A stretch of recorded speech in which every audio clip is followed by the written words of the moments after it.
ஒரு திரைப்படத்துறையில் இருந்து கொண்டு ஒரு கலைஞனாக இருந்து கொண்டு ஒரு நல்ல படைப்புகளை எல்லாரும் கொண்டாடிய படைப்புகளை நீங்கள் வந்து விமர்சனம்ங்கிற பேரில் அதை வந்து அவங்கள வந்து தரம் தாழ்ந்து பேசுகிற விஷயங்கள் இருக்கு இல்லையா, அது வந்து ஏற்றுக்கொள்ள முடியாது. அப்படி தமிழ் சினிமாவில் மிக முக்கியமான ஆளுமை டைரக்டர் வந்து மகேந்திரன். அவர் படத்தை பற்றி நீங்கள் விமர்சனம் பண்ணுறீங்க. விமர்சனம் பண்ணுறதுக்கு உங்களுக்கு என்ன தகுதி இருக்கு? அவரை ஏன் இப்படி கொண்டாடுறாங்கன்னு எனக்கு தெரியல. உதிரி பூக்கள்லாம் ஒரு படமா? உதிரி பூக்கள் படத்தை வந்து ரசிக்க தெரியாத ஒரு நபராக இருந்தார்னா இவர் கலைஞராகவே இருக்க முடியாது. நான் கூட்டு வந்திருக்கேன், என்னோட ஆள் நீ, ஆனால் நீ ஒன்னொருத்தரை பார்க்குற, இது எப்படி அங்கே கன்வே பண்ணணும், எப்படி சொல்லணும், அப்போ இதை ட்ரெஸ் எடுத்து போட்டு இருப்பாங்க, இந்த ட்ரெஸ் எல்லாம் இருக்குது, அந்த ட்ரெஸ் எல்லாம் இருக்குது, அதை கண்ணுங்க, இதை எடுக்கணும். ரஜினிகாந்த் சொல்வார், வாழ்க்கையில் ஒன்னோட ஒன்று எப்போ பெட்டராக இருந்துகிட்டே இருக்கும் அப்படிம்பாரு.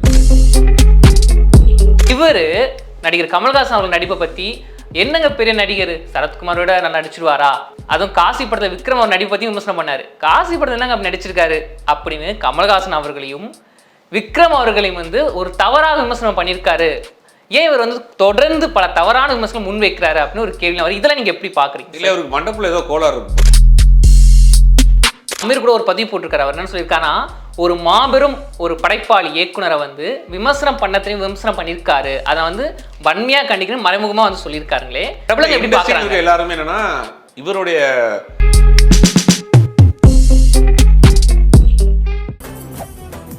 மெரிபா பன்னீர் சோடா, ஐ ட்ரஸ்ட் மெரிபா.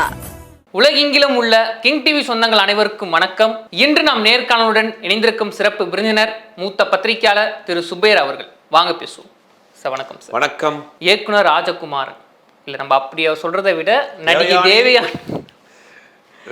நடிகை தேவயானி அவர்களோட கணவர் ராஜகுமாரன் அப்படின்னு சொன்னதான் பல பேருக்கு தெரியுங்களே. எப்பவுமே ஒரு நடிகையோட கணவர் வந்து ஒரு விஷயம் சொல்றாரு அப்படின்னா கண்டிப்பாக ட்ரெண்டிங் ஆகும் சார்.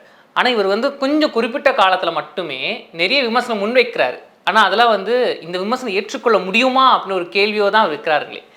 இப்போ ஒப்பிடுதல் பண்ணது எல்லாருக்கும் வந்து சுதந்திரம் தான், விமர்சனம் யாரோனா பண்ணலாம். ஆனால் எதோட எதை பண்ணுறோம், யாரோட ஒப்பிட்டு பண்ணுறோம் அப்படின்னு ஒரு விஷயம் இருக்குது. இவர் என்ன சொல்கிறாருன்னா, நான் வந்து வெற்றிமாறன் படம் பார்க்க மாட்டேன், ரஞ்சித் படத்தை பார்க்க மாட்டேன், முக்கியமாக மகன் அவர்கள் படம் நான் பார்த்ததே கிடையாது, அதெல்லாம் ஒரு படமா அப்படின்னு நிறைய ஒரு தவறான விமர்சனம் முன்வைக்கிறாங்களோ அப்படின்னு மக்கள் மேலே ஒரு கேள்வி வருதுங்களே. இப்படிப்பட்ட விமர்சனத்தை அவர் பண்ணுறாரு. இதை நீங்கள் எப்படி பார்க்குறீங்க சார்? ஒரு படைப்புகளை விமர்சனம் பண்ணுறதுக்கு எல்லாருக்கும் உரிமை இருக்குது. ஏன்னா ஒரு படத்தை நம்ம பார்க்குறோம், நீங்கள் இப்போ டிஜிட்டலில் பார்த்தா கூட நம்மளுடைய ஃபோனில் பார்க்குறோம், நம்மளுடைய கரண்ட் பில் கட்டி பார்க்குறோம், நம்மளோட நெட் கனெக்ஷனில் பார்க்குறோம். அந்த படத்தை விமர்சனம் பண்ணுறதுக்கு அவங்களுக்கு ஃபுல் ரைட்ஸ் இருக்குது. ஆனால் சாமானியன் ஒரு படத்தை விமர்சனம் பண்ணுறதுக்கும் ஒரு கலைஞன் விமர்சனம் பண்ணுறதுக்கும் வித்தியாசம் இருக்குது. நம்ம அப்படி தான் பார்க்கணும். இப்போ நீங்கள் ஒருத்தவங்களுக்கு தேவா பாட்டு பிடிக்கும், ஒரு சில பேருக்கு இளையராஜா பாட்டு பிடிக்கும், சில பேர் குத்து பாட்டாக தான் கேட்பானுங்க. என் ஃப்ரெண்ட்லாம் ஒருத்தருக்கான், குத்து பாட்டாக தான் கேட்பான். எப்போயுமே அவன் ஃபோன் ஃபுல்லாகவே அந்த படத்தை வச்சுருப்பான். அவனுக்கு மெலோடி சாங்லாம் பிடிக்காது. அப்போ அதுக்கு அவனை தப்பாக நினைக்க முடியுமா? நினைக்க முடியாது. அவனுடைய டேஸ்ட் அது. அப்படி வந்து விமர்சனம் பண்ணலாம். ஆனால் ஒரு திரைப்படத்துறையில் இருந்து கொண்டு ஒரு கலைஞனாக இருந்து கொண்டு ஒரு நல்ல படைப்புகளை எல்லாரும் கொண்டாடிய படைப்புகளை நீங்கள் வந்து விமர்சனம்ங்கிற பேரில் அதை வந்து அவங்கள வந்து தரம் தாழ்ந்து பேசுகிற விஷயங்கள் இருக்கு இல்லையா, அது வந்து ஏற்றுக்கொள்ள முடியாது. அவருடைய பார்வை எப்படி வேணா இருக்கலாம். ஆனால் அவர் வைத்த விமர்சனம் தவறான விமர்சனம். மகேந்திரனை பொறுத்த வரைக்கும் இன்றைக்கி இருக்கக்கூடிய பல இயக்குநர்களுக்கு அவர் தான் வந்து ரோல் மாடல். அவர்கிட்ட பல பேர் வேலை செய்யாட்டியும் கூட அவரை ரோல் மாடலாக எடுத்துக்கிட்டு அவர் வந்து நீங்கள் அப்படி நிற்கிறாங்க. ஏன்னா மகேந்திரன் மாதிரியான ஒரு டைரக்டர், அதாவது ரஜினிகாந்தை உருவாக்கியது வந்து அறிமுகப்படுத்தியது வந்து பாலச்சந்தர், ரஜினிகாந்தை உருவாக்கியது மகேந்திரன். நீங்கள் திரைப்படம் பார்த்தா தெரியும், ரஜினிகாந்த் பண்ணுற மாதிரி இருக்குன்ட்டாங்க.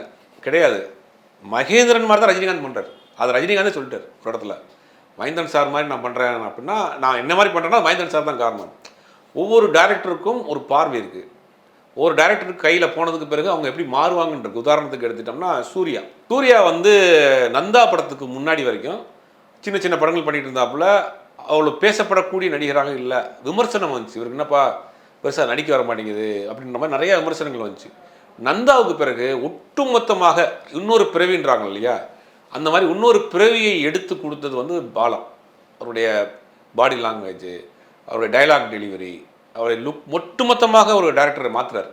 அதற்கு பிறகு நந்தாவுக்கு பிறகு தான் இன்றைக்கி வரைக்கும் சூர்யா வந்து நீங்கள் எங்கேயோ போய் நிற்கிறார். அப்போது ஒவ்வொரு டைரக்டர்கிட்ட நம்ம அவங்களுடைய பார்வையை வந்து அவங்களுடைய கேரியரையே மாற்றிடும். அப்படி அறிமுகப்படுத்தியது பாலச்சந்தராக இருந்தாலும் கூட இவரை உருவாக்கி செதுக்கியதில் வந்து முக்கிய பங்கு மகேந்திரன் சார். அதான் அவரே சொல்லி உங்களுக்கு எந்த டேரக்டர் பிடிக்கும் அப்படின்னு பாலச்சந்திரன் அவர்கள் கேட்டதுக்கு எனக்கு வந்து இவர் தான் பிடிக்கும் மகேந்திரன் அவர்கள் அப்படின்னு சொல்லியிருக்காரு. ஏன்னா வித்தியாசமான கதைகளை தேர்ந்தெடுத்து அதில் நடிக்க வச்சு அவரை ஒரு மோல்டு பண்ணார். அது வந்து மகேந்திரனை பொறுத்த வரைக்கும். அதே மாதிரி நீங்கள் இந்த பக்கம் வாங்க, வெற்றிமாறன் தனுஷுடைய காம்பினேஷனுக்கு பிறகு தான் தனுஷினுடைய அந்த இதே மாறுது. அந்த ஒட்டுமொத்த கெட்டப்பை மாற்றுறார்.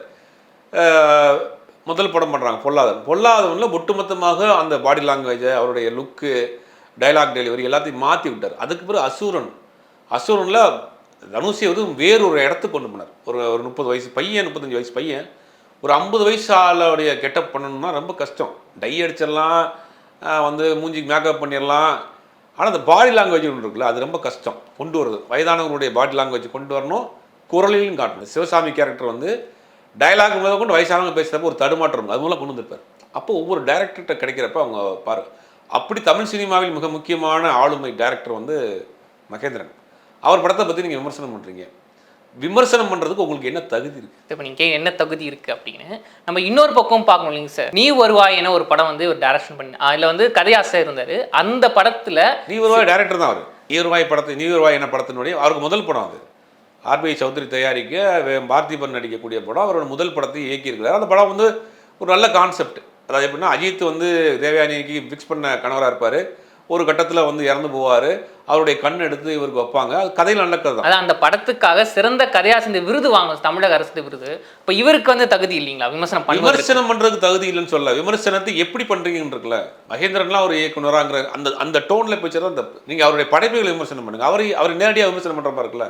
அவரை ஏன் இப்படி கொண்டு வர்றாங்கன்னு எனக்கு தெரியல. உதிரிப்பூக்கள்லாம் ஒரு படமா? உதிரிப்பூக்கள் படத்தை வந்து ரசிக்க தெரியாத ஒரு நபராக இருந்தார்னா இவர் கலைஞராகவே இருக்க முடியாது. அந்த படத்தை பொறுத்த வரைக்கும் அது என்ன சொல்கிறாரு, மச்சினிச்சியை அடையிறதுக்காக துடிக்கிறார் ஒருத்தர், அது ஒரு கதையா? அது எவ்வளோ ஒரு பயிற்சிக்கான ஒரு மேட்டர் சொல்லியிருப்பார். கிளைமேக்ஸ் காட்சி இன்னைக்கு வரைக்கும் பார்த்தா உடனே கண் கலைஞர் ஒரே திறன்னு நிற்கும் அவர் தப்பு பண்ணிட்டாருன்னு.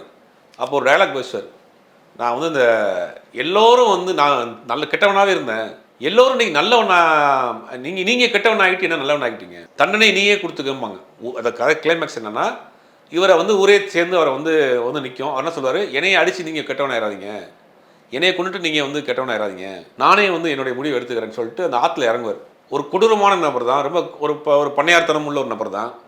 அந்த ஆற்றுல இறங்குறப்ப இளையராஜாவுடைய அந்த பிஜிஎம் முக்கால்வாசி தண்ணியில் இறங்குன பிறகு இப்படி திரும்பி பார்ப்பார். பார்த்தோன்னே 2 குழந்தைகளை காட்டுவாங்க. அவருடைய குழந்தைகள் எவ்வளோ ஒரு கல்லஞ்சக்காரனாக இருந்தாலும் அந்த குழந்தைகளை பார்க்குறப்ப அவனுக்கு அவர் ட்ராப் கண்ணீர் விடுவார்.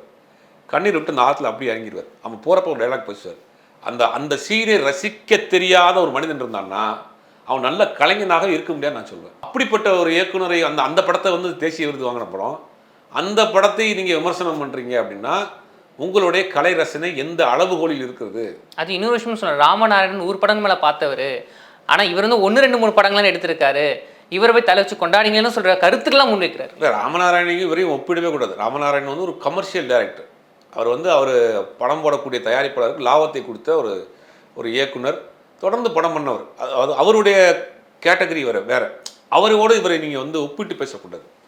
அவர் ஒரு ஜீனியஸ்னால் இவர் வேறு தளத்தில் ஜீனியஸ். ஜானி படம் பார்க்க இன்னைக்கு உதவி இயக்குனராக இருக்கக்கூடியவர்கள், டைரக்டர் ஆகணும்னு ஆசைப்படக்கூடியவங்க தயவுசெய்து ஜானி படத்தை பாருங்கள். ஜானி படத்தில் ஸ்க்ரீன் பிளே சைடில் பல குழப்பங்கள் இருந்தால் கூட அந்த மேக்கிங் இருக்குல்ல, இன்றைக்கும் ஃப்ரெஷ்ஷாக இருக்கும். இன்றைக்கும் அந்த ஷார்ட் கம்போசிஷன் பார்க்குறப்ப அவ்வளோ அழகாக ரசித்து ஒரு கவிதையை போல பண்ணியிருப்பார். ஒரு சீனில் பியானோ வாசிச்சுட்டே இருப்பாங்க, வாசித்து வைக்கப்படுவாங்க 2 பேரும். லட்சம் எமோஷனல் இருக்கும், லட்சம் எமோஷனல் இருக்குது. அதை ரசிக்க தெரிஞ்சலன்னா நீ ஒரு கலைஞனே கிடையாது. அந்த படத்தில் இன்னொரு டைலாக் வரும். அந்த டைலாக்லாம் ஒட்டுமொத்த மனிதனுடைய வாழ்க்கையை ஒரு 2 டைலாக் சொல்லியிருப்பார் மகேந்திரன். தீபா கேரக்டரு கையில் வந்து ஜாக்கெட் கிழிஞ்சிருக்கும். ரஜினிகாந்த் என்ன பண்ணுவார், ட்ரெஸ் வாங்கி கொடுக்குறேன்னு கூப்பிட்டு போவார். ஒரு கடைக்கு, ஒரு துணி கடைக்கு கூப்பிட்டு போவார். துணி கடையில் ட்ரெஸ் எடுத்து போட்டுருப்பாங்க. இது நல்லா இருக்குது, அது நல்லா இருக்குது, அது நல்லா இருக்குது, அது நல்லா இருக்குன்னு கேட்டு இருப்பாங்க. அப்போ அந்த கடை ஓனர் ஒரு கேரக்டர் இருக்கும், அது அன்பாலய பிரபாகரன் நடிச்சிருப்பார். பேண்ட் ஷர்ட்லாம் போட்டு ரொம்ப ஒரு ஹைஃபைல இருப்பார். இந்த பொண்ணுடைய பார்வை வந்து அங்கே விழுகும். அந்த சீனை ரொம்ப மைனூட்டாக வாட்ச் பண்ணால் தான் தெரியும் ஏன் அந்த டைலாக் பேசிப்பாருங்க. இந்த பொண்ணு கஷ்டப்படுது, ஜாக்கெட் கிழிஞ்சிருக்குன்னு துணி வாங்க கூட்டு போவார். இவங்களுக்குள்ள ஒரு சின்ன ஒரு லவ் ஒன்று ஓடிட்டுருக்கும். ஆனால் அந்த கடைக்கு போன பிறகு அந்த கடையோடைய ஓனர் மேலே இந்த பொண்ணு பார்வை விழுந்துடும். அந்த பொண்ணு வந்து அவரை பார்க்கும். அவரை பார்க்குறப்ப என்ன ஆகும்னா ரஜினிகாந்த் என்ன பண்ணுவார்னா பார்த்துருவார். பார்த்துட்டு இந்த பக்கம் திரும்பிட்டு இந்த பொண்ணை சொல்லுவார், அதை எப்படி கன்வே பண்ணணும், நான் கூட்டு வந்திருக்கேன், என்னோட ஆள் நீ, ஆனால் நீ இன்னொருத்தரை பார்க்குற, இது எப்படி அங்கே கன்வே பண்ணணும், எப்படி சொல்லணும். அப்போ இதை ட்ரெஸ் எடுத்து போட்டு இருப்பாங்க, இந்த ட்ரெஸ் எல்லாம் இருக்குது, அந்த ட்ரெஸ் எல்லாம் இருக்குது, அதை கண்ணுங்க, இதை எடுக்கணும். அவர் ரஜினிகாந்த் சொல்லுவார், வாழ்க்கையில் ஒன்னோட ஒன்று எப்போ பெட்டராக இருந்துக்கிட்டே இருக்கும் அப்படிம்பார். அது டைலாக், அல்டிமேட் டைலாக். இது வந்து காலத்துக்கும் பொருந்தக்கூடிய வசனம். அது வாழ்க்கை நம்ம பெட்டர்மெண்ட்டை தேடிட்டே இருப்போம், இது நல்லா இருக்கும், அதெல்லாம் இருக்கணும். இப்போ எதுக்கு சொல்கிறாருன்னா, என்னை விட அழகாக இருக்கான்னு நீ சொல்கிற, நினைக்கிற, பார்க்குற, உன் பார்வை எனக்கு தெரியுது, நீ அங்கே போயிடுவேன்னு நினைக்கிறேன் நான் அப்படிங்கிற டைலாக ஒன்றை விட ஒன்று பெட்டராக இருக்கும்.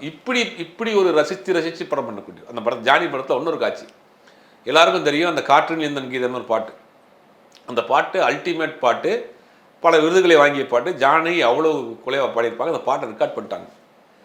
ஆனால் அந்த பாட்டை ஷூட் பண்ணுறதுக்கு டேட் இல்லை, ஃபினான்ஸ் இல்லை, ஏதோ பல சிக்கல். ஒரு நாளுக்குள்ள அந்த பாட்டு எடுத்தாகணும்.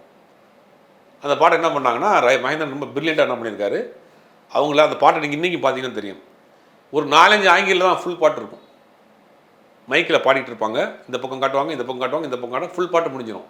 அப்போ மீதி உள்ள பீஜத்தில் என்ன பண்ணுறது? அப்போ பழைய ஆல்ரெடி படத்தில் எடுத்திருப்பாங்க இல்லையா, ஓடுற மாதிரியான சேசிங்கில் வர்றது, போலீஸ் வர்றது, அந்த காட்சிகளெல்லாம் இடையில அந்த பிஜிஎம்மில் இன்சர்ட் பண்ணி ஒரு ஃபுல் பாட்டை எடுத்து முடிச்சிட்டார். அந்த பாட்டு சூப்பர் டூப்பர் ஹிட். இப்படிப்பட்ட ஒரு நபரை அவர் டைரக்டரான்னு கேட்டார்னா நம்ம இவர் என்ன சொல்கிறது? இவருடைய ரசிப்பு திறமை எந்த அளவுகளில் வைத்து அளவிடுறது? மகேந்திரனையெல்லாம் ராஜகுமாரன் மாதிரியான ஆட்கள் இன்றைக்கி அதுவும் திரைத்துறையில் இருந்து கொண்டே விமர்சனம் பண்ணுறதுங்கிறது வந்து உண்மையிலேயே நம்ம நகைச்சுவாக தான் எடுத்துகிட்டு போக வேண்டியதாக இருக்குது. சாமி, இந்த இடத்துல வந்து இவர் டேரக்டரை மட்டும் விமர்சனம் பண்ணல சார். இதுக்கு முன்னாடி சில இன்டர்வியூலாம் வந்து ஒரு நடிகரெல்லாம் விமர்சனம் பண்ணியிருக்காரு. இப்போ மம்முட்டி அவர்கள் கூட ஒரு இன்டர்வியூவில் கேட்டாங்க, சார் சிவாஜி அவர்கள் நடிப்பு பற்றி என்ன நினைக்கிறீங்க, ஓகே அப்படின்னு சொல்லிட்டு போயிட்டார். அதுக்கு பல விமர்சனங்கள் வந்தது. இவர் நடிகர் கமல்ஹாசன் அவர்கள் நடிப்பை பற்றி, என்னங்க பெரிய நடிகர், சரத்குமாரோட நல்லா நடிச்சிருவாரா, அதுவும் காசி படத்தில் விக்ரம் அவர் நடிப்பை பற்றி விமர்சனம் பண்ணார். காசி படத்தில் என்னங்க அப்படி நடிச்சிருக்காரு அப்படின்னு கமல்ஹாசன் அவர்களையும் விக்ரம் அவர்களையும் வந்து ஒரு தவறாக விமர்சனம் பண்ணியிருக்காரு.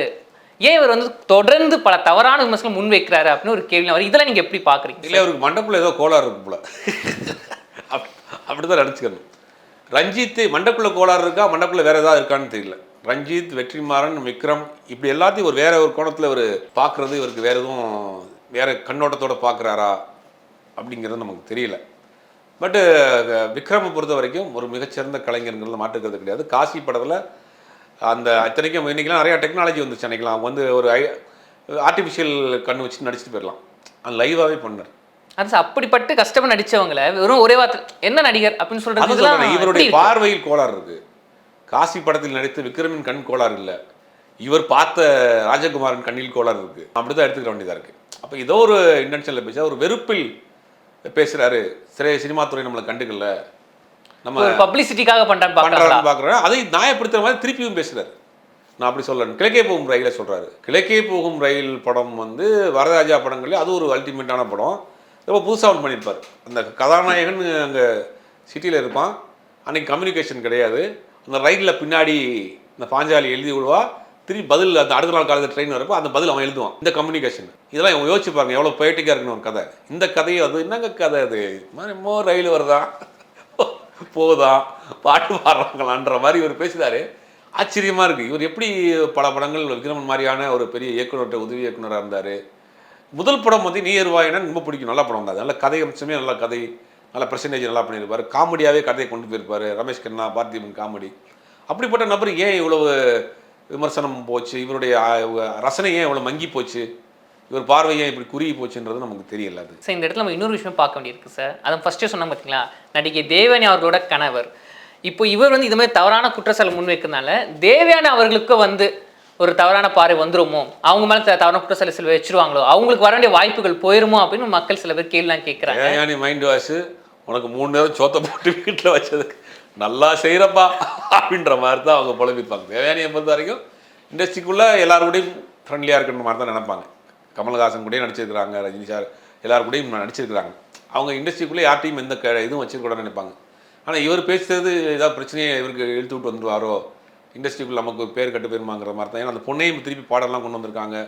இதில் அவங்க அடுத்த ஜெனரேஷன் உள்ளே கொண்டு வராங்க. அப்போ இவருடைய டாக் வந்து லூஸ் டாக் தான். தேவயானியை பொறுத்த வரைக்கும் அப்படி தான் நினச்சேன். ஒரே வார்த்தை தான், உனக்கு 3 நேரம் சோற போட்டு வச்சதுக்கு நல்லா பண்ணுறப்பா அப்படின்றது தான் அவங்களுடைய மைண்ட் வாய்ஸாக இருக்குது. வேறண்டா சொல்ல முடியும் சார். விண்ணுக்கும் மண்ணுக்கும் படத்தில் வந்து இயக்குனர் இவர் தான் ராஜ்குமார் அவர்கள். அது இயக்கிட்டு இருக்கும் போது தேவயானி அவர்களை கூட்டிகிட்டு வந்து தனியாக இவர் போயிடுவார். அந்த இடத்துல வந்து சரத்குமார் வந்து வெயிட் பண்ண வச்சுட்டு இவர் தனியாக கூட்டிகிட்டு போயிடுவார். ரொம்ப நேரம் வரலன்னு சொல்லி இவர் போய் பார்த்து ஒரு டேரக்ட்னா படம் எடுக்கிறத விட்டு நீ என்ன பண்ணிருன்னு சொல்லி அடிச்சிருக்காரு அப்படிலாம் சில டாக்லாம் வருதுங்க சார், அதெல்லாம் உண்மைங்களா? இல்லை, படம் வந்து தேவயானிக்காக தான் அந்த டைட்டிலே வச்சார். நீ விண்ணுக்கும் நான் மண்ணுக்கும் டைட்டிலே அதுதான், அதுக்காக தான் டைட்டிலே வச்சது. தேவயானியை 2வது படத்தில் ஃபிக்ஸ் பண்ணது இவர் வந்து ரொம்ப பிடிக்கும்.